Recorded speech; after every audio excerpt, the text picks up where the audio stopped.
Hello and welcome back to Focus on Finance and Part 4. Today we're going to look at some loan types and interest options.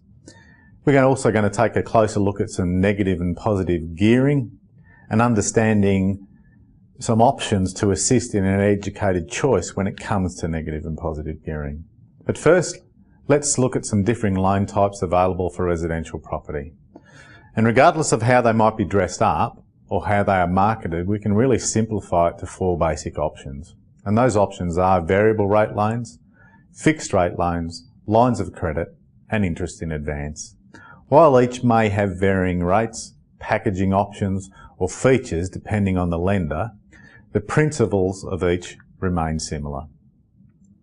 Now, beginning with the most common, we'll take a look at variable rate loans. And as the name would indicate, this is a loan with a floating rate of interest. Once taken, the loan can and will be dictated by market fluctuations. Essentially, the fund provider has the right to vary the rate on that loan at any given time. But what might govern those rate moves? A common misconception is that the RBA, or the Reserve Bank of Australia, sets this rate. Fundamentally, that's incorrect. While the Reserve Bank of Australia sets monetary policy, it does not in fact lend the money to the banks. Now, as quoted on the RBA website, what is monetary policy? That's the question. Here's the answer. The Reserve Bank of Australia is responsible for formulating and implementing monetary policy. Monetary policy decisions involve setting the interest rate on overnight loans in the money market. Other interest rates in the economy are influenced by this interest rate to varying degrees, so that the behaviours of borrowers and lenders in the financial markets is affected by monetary policy, though not only by monetary policy. Well, what the? Look, it's typical gobbledygook and no wonder people get confused. What you want to know is, how does this affect your loan? Well, this rate affects money trading on overnight money markets. A rate set by the RBA can help attract overseas investment into Australia. A higher benchmark rate, now the benchmark rate is what we call the rate set by the RBA, and a higher benchmark rate often helps investment into the country. It may help attract funds that can be lent out by lending institutions. Now, the stability of the economy and future economic prospects will also have a large bearing on this. For instance, an attractive rate from a country with an unstable economy can obviously equate to a much higher risk. In basic terms, the benchmark rate set by the RBA affects the availability of funds that lenders will have access to. Less funds means more cost and stricter application conditions. As the benchmark rate set by the RBA has an underlying effect on what is paid for funding, housing lending rates, and in fact most other finance rates, are closely tied to the rises and falls set by the RBA. So, while the RBA sets the guidelines, they do not actually provide the funding to the lenders. Sound complicated? Well, it is. And really, it's even more complicated than this brief explanation. But unless you're studying for an economics degree, it's not something that you should overly be concerned about. Suffice to say that while the RBA benchmark rate may guide and have an effect on variable interest rates, it is not the only factor. Okay, so what else affects rate?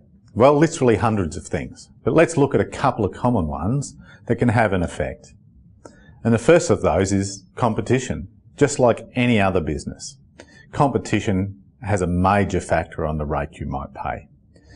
While theoretically lenders can adjust rates at will, competition often guides this.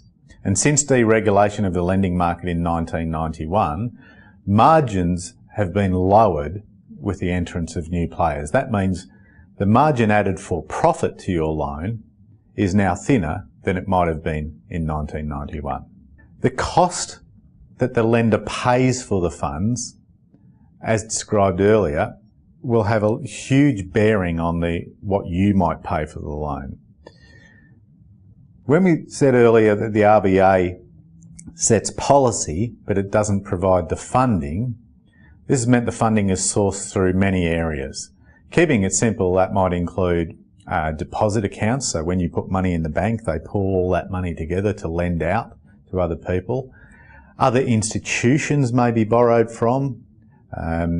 Government or private bonds may be issued for mortgages. Superannuation companies might invest in mortgage accounts. Now, whatever the lender pays, the average cost of those funds, plus their margin for profit, largely dictates the rate that you will eventually pay. Now, let's take a look at fixed rate loans. And as the name suggests, these are loans with a predetermined fixed interest rate period. 1 to 5 years is quite common, but they are now readily available up to 15 years. Short-term fixed loans of 6 months to 1 year are often known as honeymoon loans. What you have to be very careful of is beware once the honeymoon is over. They can be a bait and trap loan. Not always, but just be very aware of them. Generally, fixed rate loans will revert to that lender's standard variable interest rate after the fixed term, unless a new fixed term is negotiated. When considering any loan, variable or fixed, a comparison rate schedule might give a clearer indication of the true rate. This is the actual delivery rate after all costs and fees are calculated into the loan over the full term of the loan. Still, it's a guide only, as it can't take into account future rate fluctuations. So while it shouldn't be totally relied upon, it can give you a clearer view of an effective interest rate. So let's take a look at a quick example of a fixed rate loan. Let's say we had a 30-year term loan with the first 5 years fixed, and for example purposes a fixed rate of 10%. That would give you a guaranteed rate of 10% for the first 5 years. But after 5 years, you would revert to whatever the variable rate is at that time. Or you would renegotiate another fixed term, but not necessarily the same term as the original fixed period. You might fix for a further 3 years, 5 years, 1 year, whatever you choose. And it won't necessarily be at the 10%, but whatever the current fixed rates are on offer at that given time. So how are fixed rates set? Well, as with variable rates, competition will be a major factor, as will the long-term cost of funding, because there are variable term mortgage bonds and fixed term mortgage bonds. So depending on the cost of those bonds, that'll have a large bearing on the rate that you pay for your mortgage. Economic forecasts can also have a large bearing on the cost of funds, the availability of those funds to lend out. So the big question is, should you fix or should you remain variable? Look, it's a good question, but unfortunately one without a definitive answer, because every situation, person, entity, or lending scenario is different. And what is right in one situation is not right in another. So let's look at variable rate loans and the plus side of those. If rates fall, well, you reap the benefit. You have an increased flexibility on making extra payments, and often you have redraw without cost. You have an increased flexibility and often a reduced cost if you need to restructure, pay out the finance or refinance the loan. And generally, they provide an option to fix at a later date, so you haven't lost that option. Switching between products is often easier. But what about the negative side? Well, you do have an exposure to potential rate increases, and payments will increase with any rises in rate. Now fixed loans, the plus side. And quite clearly, you're safe from rate rises and payment increases for the fixed period. But the negatives, if variable rates fall, you may be stuck with a higher payment. You may have restrictions or penalties on extra payments, and redraw may not be available. And potentially you could have much higher break costs to restructure, refinance, or pay out the facility. Now I'd like to show you a basic example of fixed versus variable. Now the only way to do this is to keep it really simple. So let's say our current variable rate is 8%, but you're worried that rates are going to explode and get out of hand. And they're offering a fixed rate of 10%. So you choose to fix for 5 years at 10%, thinking that rates will go well beyond 10%, but the variable rate is 8%. For you to win on that loan, and this is taking into account if we have a steady 0.25 incremental rate rise up to 12%. For you to break even on that fixed rate, through evenly spaced periods, that rate needs to reach 12%, that is the variable rate needs to reach 12% at that 5th year. That way, you've broken even because you've had 2.5 years under 10% and you've had 2.5 years over 10%. Now you can see why you need to make a very educated decision, because for you to win on a fixed rate, it really needs to go above that 10% in the first year or two and stay above that 10% for some considerable time. Because if it doesn't, you do risk losing out on a fixed rate. And look, history does show that the majority of people will be worse off taking a fixed rate. But I'm not saying do not fix. All I'm saying is there is much to consider when you do choose or not choose to fix. Now the reality here is that you need to research and choose what is right for your situation. So let's look at a couple of considerations.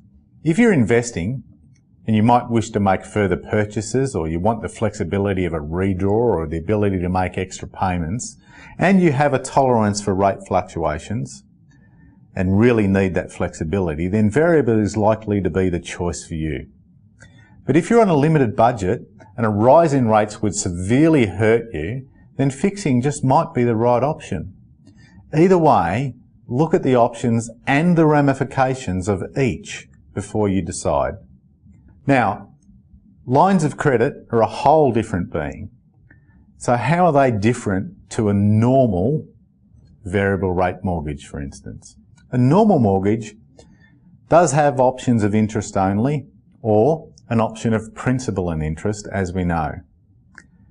However, even if it starts as interest only, at some point it will revert to a principal and interest loan, and it will need to be paid down over the designated term of the loan. Again here I want to give you a diagram and show you a slight difference between principal and interest, interest only, and a line of credit. So let's say we start with a loan of $300,000. With a principal and interest loan over 30 years, we will pay a payment that includes some interest and a portion of principal. So over the 30 years, we get a steady lowering of the loan until at 0.30 years, the loan is fully cleared. So that's principal and interest. We are reducing the amount of the loan over the whole term. If you pay in advance, so you make your designated payment plus some extra, there is quite often the ability with a variable loan to redraw back up to a designated point. But on a principal and interest loan, you can't redraw back up to the original $300,000. You can only redraw the interest which you have paid extra, or rather the principal that you have paid extra. So if your normal payment, for instance, was $1,000 a week and you paid $2,000 a week, you're advancing the loan by $1,000 each payment. So you would be able to redraw whatever you had paid in advance of the principal and interest term. If we take an interest-only loan, typically the interest-only period will only be for a designated portion of the loan. Now, quite often this is 5 years. In some cases, up to 10 years can be interest-only. But it will then revert to a principal and interest loan so that it will be paid down in the remaining 20 years, unless the loan is renegotiated. Now, similarly, in that first interest-only period, if you pay extra, you can draw back up to the original $300,000. But once it goes into its principal and interest portion, you can then only redraw that which you have paid as an advance payment.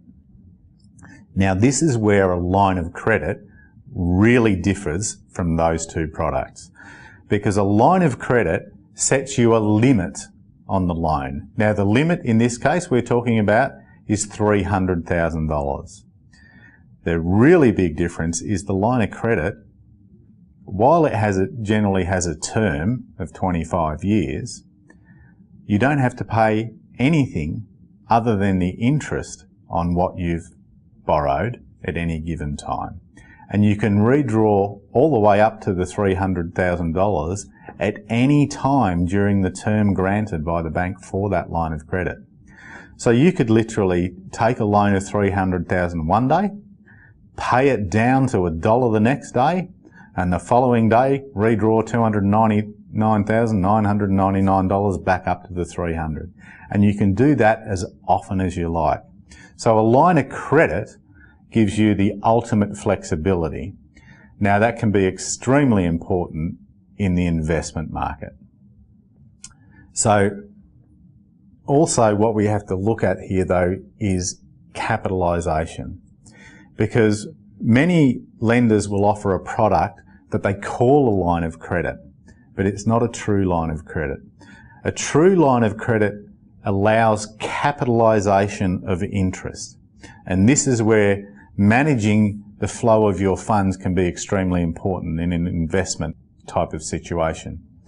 Because what capitalisation does is, as long as you are within the limit of your $300,000, so say your limit is $300,000 but you only owe $200,000, and that month your tenant is late paying their rent, you can actually capitalise the interest payment. So the interest might be $1,000. So if you don't make a payment, it'll just mean that next month you owe $201,000 and you will be due the interest on that. So what that does is it gives you flexibility. If your cash flow isn't consistent and it's a bit sporadic, a lender will still expect you to pay payments into the loan, but they don't have to be made at any actual specific point or time, as long as you are within the limit of your line of credit. So take warning. A line of credit that doesn't allow the capitalisation of interest is not a true line of credit. So if you're talking to your broker or lender or anything else, ask them that question. Can you capitalise payments if you are within your limit? Now, just be aware that a line of credit facility often carries a small interest rate premium. So if you don't require the ability to capitalise payments, then a line of credit may not be necessary, but it can give you a flexibility for cash flow.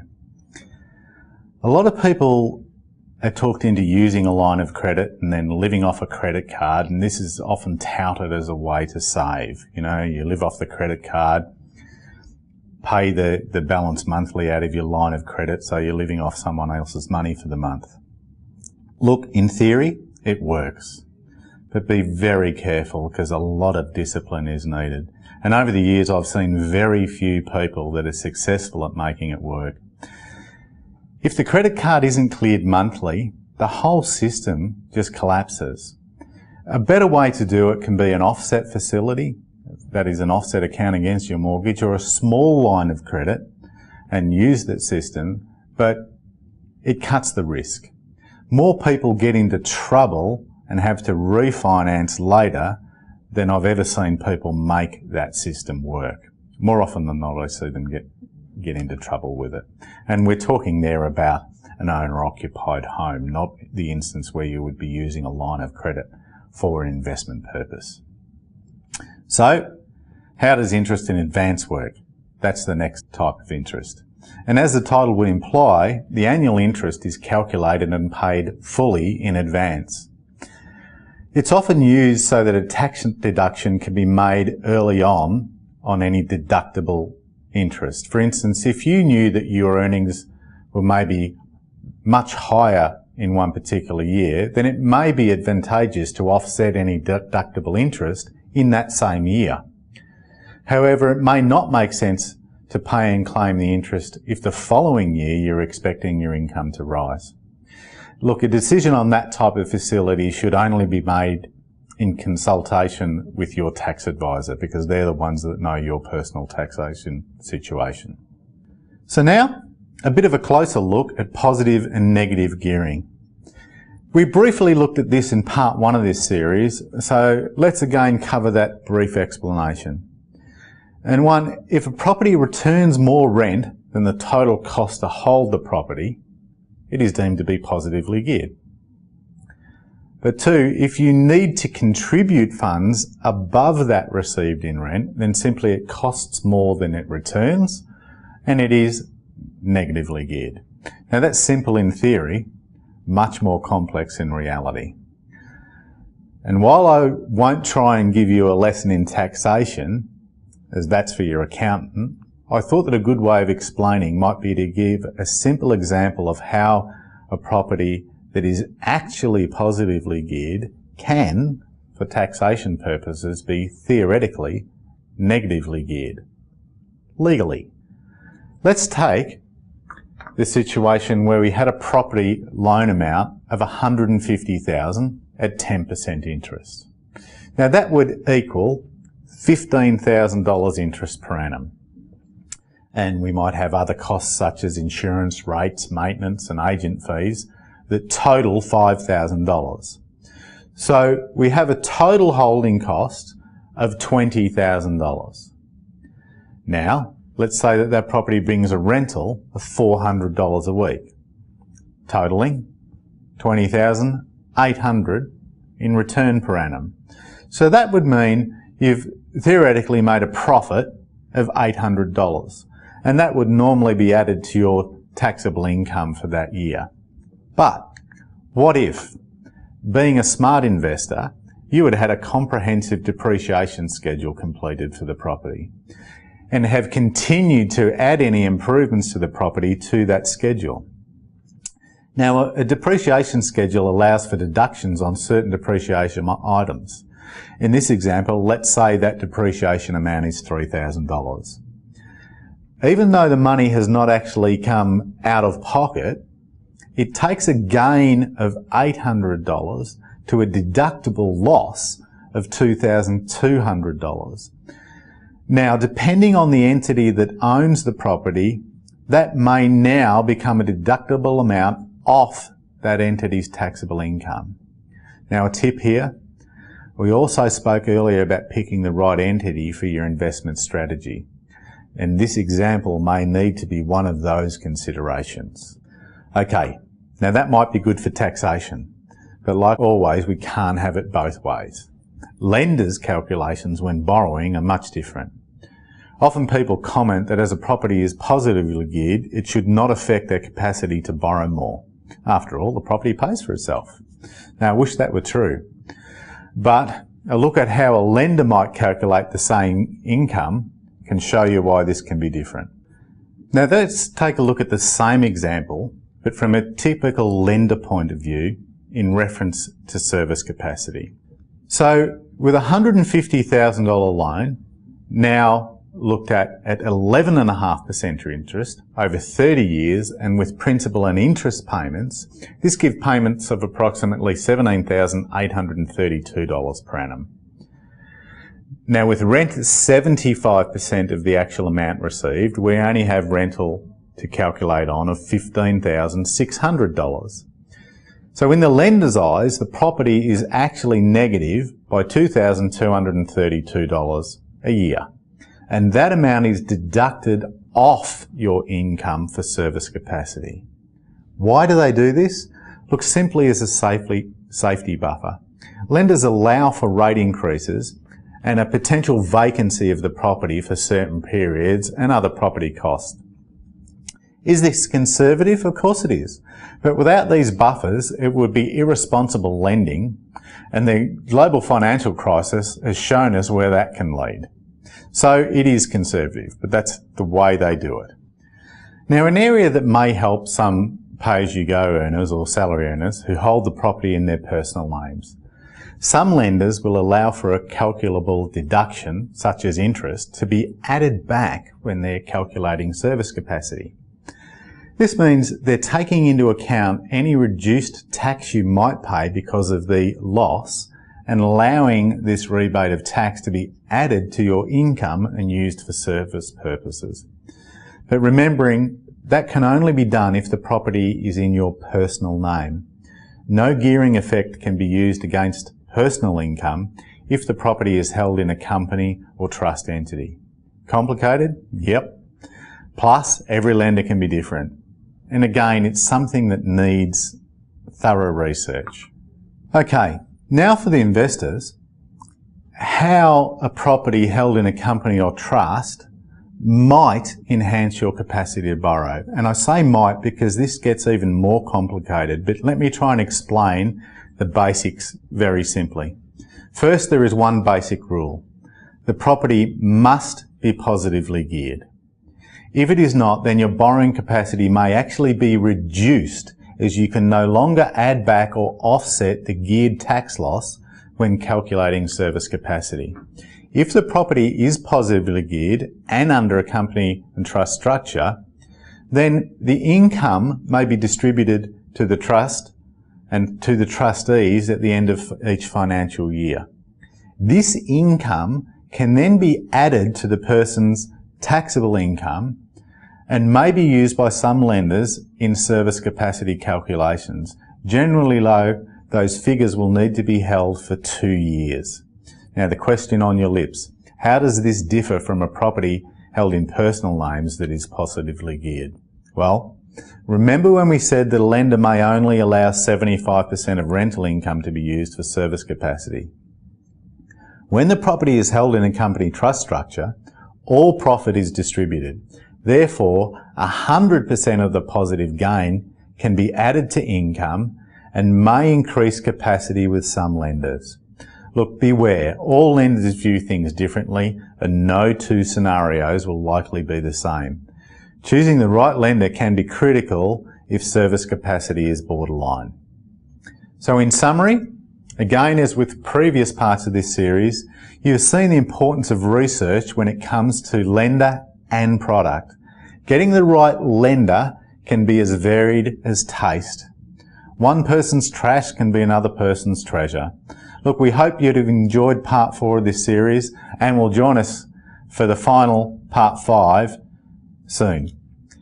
Until then, I want to thank you again for listening. Please keep well and keep smiling.